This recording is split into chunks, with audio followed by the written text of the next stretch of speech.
আজকে জিরো বাজেটে Christmas decoration করব। তো প্রথমেই আমি বাগান থেকে একটা শুকনো ডাল কুড়িয়ে এনেছিলাম এবং ওটাকে আমি সাদা রং করে দিচ্ছি।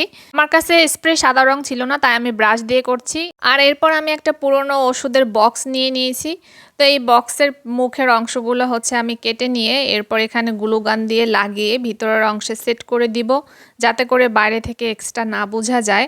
একটা সাদা রঙের বক্স হলে বেশি ভালো হতো, বাট আমার কাছে যেই বক্স ছিল আমি সেটা দিয়ে ট্রাই করতেছি।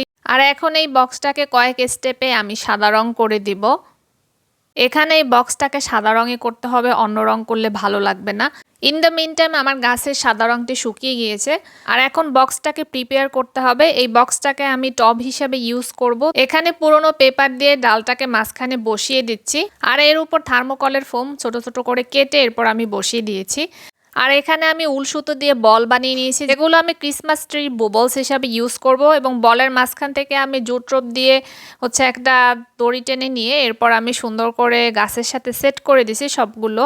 আর ফাইনালি এটার সাথে আমি একটা লাইট স্ট্রিং সেট করে দিচ্ছি, যাতে রাতের বেলা অনেক সুন্দর লাগে। তো ফাইনালি এটা কমপ্লিট।